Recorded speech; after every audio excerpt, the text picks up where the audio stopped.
Hello everyone, welcome to my channel. మేము కెనడాలో బతుకమ్మని ఎలా సెలబ్రేట్ చేసుకున్నానో ఈ వీడియోలో చూసేద్దాం. ఇది ఎంట్రన్స్. బతుకమ్మ దసరా సంబరాలు. ఇది మన ట్రెడిషనల్ లుక్ వచ్చే విధంగా తయారు చేశారు. చాలా బాగుంది కదా. సో ఇలా బతుకమ్మని రియల్గా ఫ్లవర్స్తో అన్నీ చేసి తీసుకొచ్చారు. ఇలా చూసారా, ఇది పెద్ద బతుకమ్మ, చాలా బాగుంది కదా. సో అందరం కలిసి ఇలా డాన్స్ చేసాము చాలా సాంగ్స్కి. పిల్లలు చాలా బాగా ఎంజాయ్ చేశారు. సో లాస్ట్లో డీజే కూడా ఉన్నింది. సో వీళ్ళంతా కెనడాలో ఉండే తెలుగు వాళ్ళు కొద్దిమంది ఉన్నారు, ఇంకా చాలామంది ఉన్నారు. సో చాలా హ్యాపీగా, చాలా చక్కగా సెలబ్రేట్ చేసుకున్నాం బతుకమ్మని.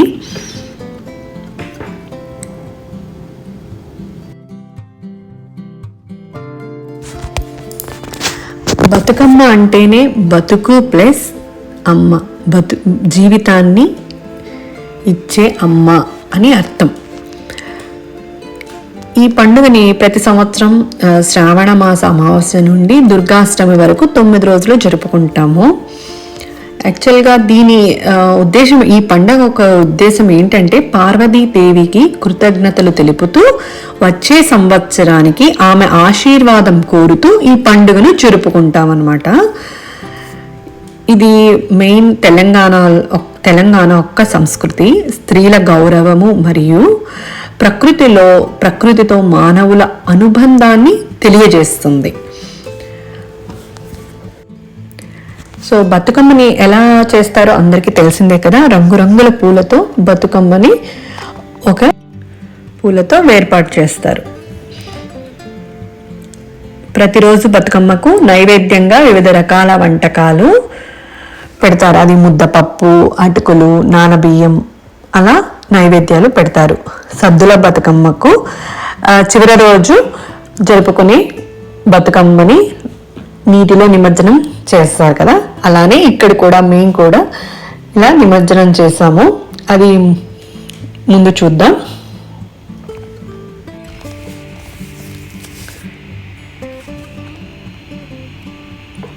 బతుకమ్మ ఆవిర్భానికి సంబంధించిన ప్రచారంలో ఒక ఘట్టం ఉంది. అదేంటంటే, గౌరీదేవి మహిషాసురుని వధించి అలసిపోయి స్పృహ కోల్పోతుంది.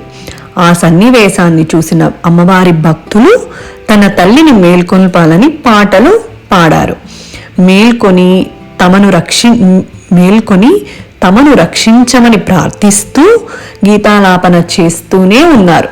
వారి పాటల ప్రభావంతో 9 రోజుల తరువాత జగజ్జనని మేల్కొంది. బతుకమ్మ పండగ ఆవిర్భావ కథలలో ఇదొకటనమాట. అప్పటి నుంచి ఆశ్వీజ శుద్ధ పాడ్యమి మొదలు 9 రోజులు పూల గోపురంగా బతుకమ్మను పేర్చి పండగ చేసుకుంటారు. పాటలు పాడుతూ బతుకమ్మ పండుగను జరుపుకోవటం సాంప్రదాయంగా మారింది. బతుకమ్మ రూపంలో అమ్మవారిని పూజించి ఆమె పేరు పెట్టుకుని తమ సంతానం, ముఖ్యంగా ఆడపిల్లలు సౌభాగ్యంతో వర్ధిల్లుతారని విశ్వసిస్తారు.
ఇక్కడ ఉన్న బతుకమ్మలకి ప్రైజెస్ కూడా డిస్ట్రిబ్యూట్ చేశారు. ఎందుకంటే ఎంకరేజ్మెంట్గా ఉంటుంది కదా, హ్యాపీగా ఉంటుంది ప్రైజ్ వచ్చిందంటే. సో ఇలా ప్రైజెస్ కూడా డిస్ట్రిబ్యూట్ చేశారు. ఆ తర్వాత అందరం డిన్నర్ చేసాము. సో ఫుడ్ కూడా చాలా బాగుంది, చాలా చక్కగా చేశారు VTC community. So Vancouver Telugu community.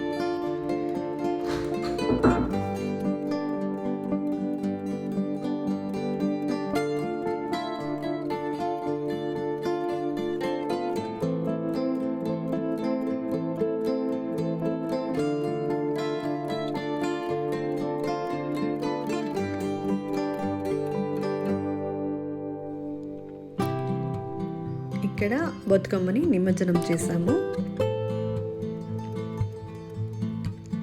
నా వీడియో మీకు నచ్చినట్టయితే please like, share and comment. Please support me. ఏదైనా మిస్టేక్స్ ఉంటే please forgive me. Thank you so much for watching.